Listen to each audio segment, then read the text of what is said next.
I'm Marcelina. Hey, I'm Paulina. Today we're going to be talking about the German school system, and we're going to be comparing it to the US and also Mexico. But like if you're from Latin America in general, I think that you can understand this.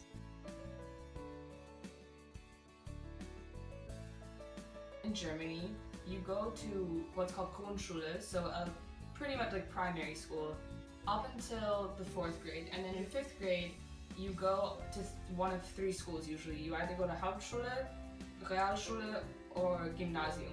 And I think in the past, it used to be that the teachers would decide for you where you're going, but now it's more that the parents and the student themselves would decide. Yeah, it's such a complicated system that really has to be read about. It's difficult to explain, and I mean, we both kind of don't get it still. But yeah, essentially that's very, very basic how it works, and both of us go to Gymnasium. Yeah.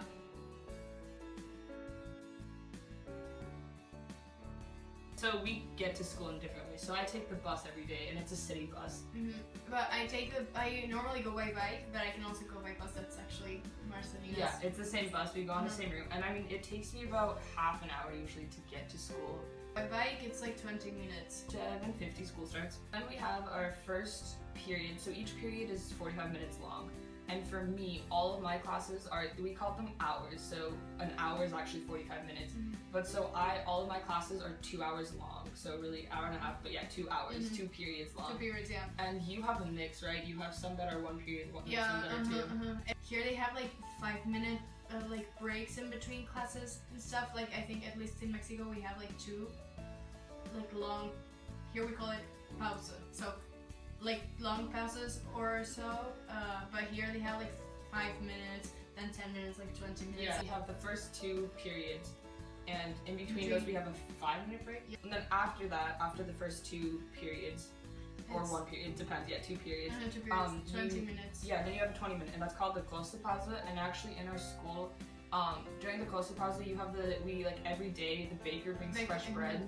So you can buy bread, like everyone just runs downstairs. And then we also have something called the dog shop, which is essentially just like candy and drinks that you can eat.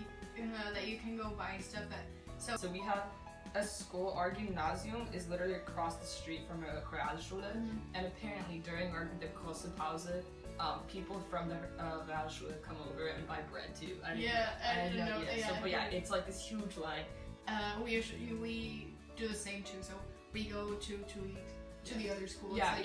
We eat lunch in the Realschule. We don't have a cafeteria in our school. So then you have 4 more periods where everyone has 2 class schedules. So it's really weird to ask for going to the bathroom. So most of them they wait for going in the pause. Yeah. Then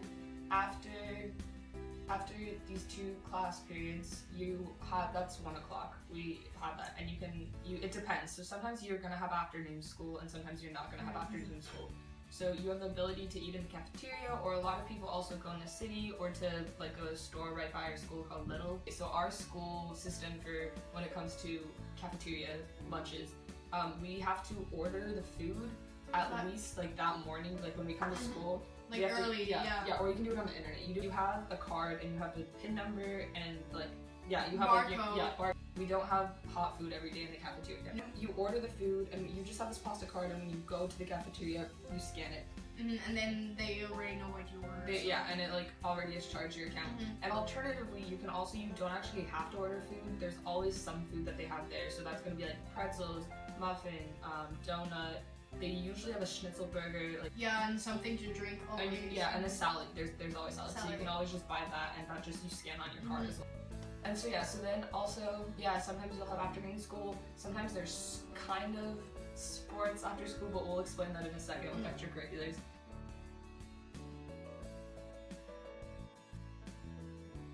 I go in same so this is we have 12th grade, 12 classes. Here for starters, they call it classes. You messed this up so much. Yeah.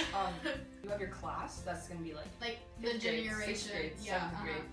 So we would always ask what class do you have next? Or do you have this class next? And they're I'm in 10th class. You have to say Unterricht, which is really lesson. So you have to be what lesson do you have next? What subject do you have? And if you ask them class, they look at you really weird. Yeah, and okay, okay, foreign exchange students. 5th to 10th grade, you're always gonna have so in each class you have like 10th grade, for example, you have 10A, 10B, 10C, and there's probably like 25 kids per class, would you say? Yeah. That entire class has the exact same schedule. The only thing that changes is language, yeah. So some people will take French and some people will take Latin, and then later on in the 8th grade when you're taking Spanish, some people will take Spanish and some people will take probably it's like nothing. science. And like for example religious education, yeah, they're obviously like everyone switched because you cannot be like in the same religion. So and then 11th and 12th grade, because those are your Abi years. So Abitur is essentially it's like your high school diploma, I guess. That's like, I don't know how else to say it. And so that's when you kind of choose your classes more, and at that point you're more mixed, but you still stay within your grades. So everyone has the same level of German and everyone has the same level of math. You can't, for example, take a 12th grade math class. That's never possible. Like, you're all learning the same thing at the same time. So I actually personally though don't even, like, I'm in the 12th grade, but I'm not. I have most of my classes in the 12th grade, and then I have physics with 11th and French and Spanish with the 10th, because that way I can take all the subjects I want to.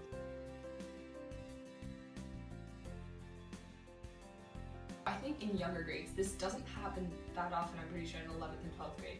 In younger grades, depending on the teacher, when they walk in, you stand up. It's not every teacher, and they know which teachers you have to do it with. But it's not like this ordered, like everyone gets 1, up. 2, 3, no, it's just like slowly people get yeah. up and they like close binders and everything. Good morning. Guten Morgen. So Guten Morgen, And Frau. then if you're from Latin America, like this is super strict. Like okay. No way. So for me, this is like quite strict.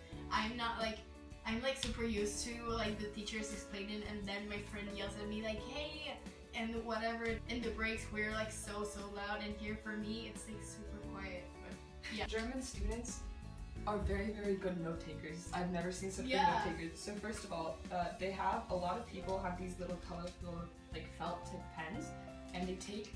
I mean, like, I've never seen notes so colorful. Like, every single person has these, so I just felt obliged to buy some. These ones we have in Mexico. Then they also use a ton of whiteout. They have these magical pens that like this is a white tip that just like it's like a marker. Yeah. And then with this you can write on top of that. And then also you can explain this. Yeah, like okay, so here it's like they use the. It's a ruler or like something like something like to underline everything, but like so perfect. They also use way more graph paper than we do. They use chalkboards, and they use like the really old projectors. You got really fast homework. People don't put as much like weight, I think, on homework as they do for me in the US. For me in Mexico, yeah.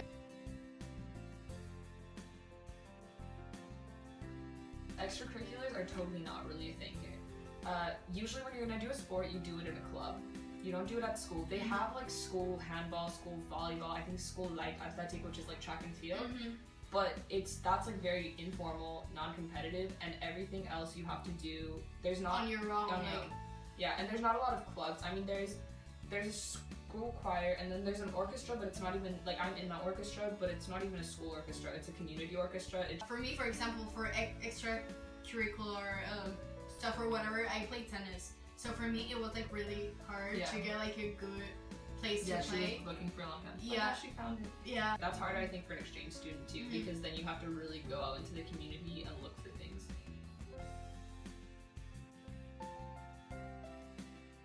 So in the US, I personally have really personal relationships with some teachers. I don't know how you are in Mexico. We have, I think, a much more casual class environment, where here it's a very like professional relationship. Yeah, I mean, in the 11th and 12th grade, it's more relaxed. People aren't homies with teachers. That's not a thing. Yeah.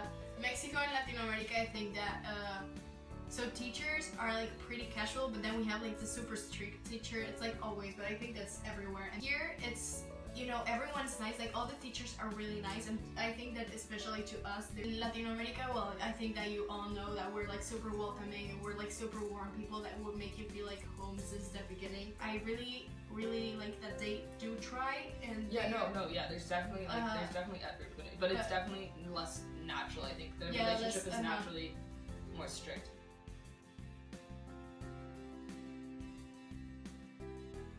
Okay, for me, making friends here was like, it was not hard, but I know because like in Mexico we have like really many exchange students, and they all like are gonna feel like at home at the beginning.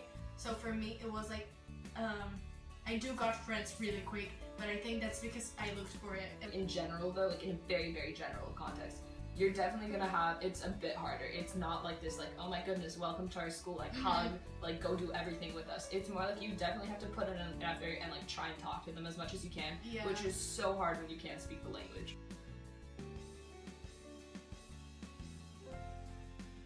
German, learning German. Both of us came to Germany with literally, like, we had never had Deutschunterricht. We never had Deutsch class, not class, Deutsch lesson. Yeah. I had a 4-week language camp before, so I had kind of a basis, but some grammar things, but I still hadn't applied them ever. I had like probably 2 weeks. So classes, especially like political classes or history or German class, so difficult, and you just space out after 45 minutes. You're like, I'm out, like my brain's out. But I mean, like math, chemistry, bio, you usually have some basis. Yeah, it's just better, but it's definitely difficult, but it gets better every day.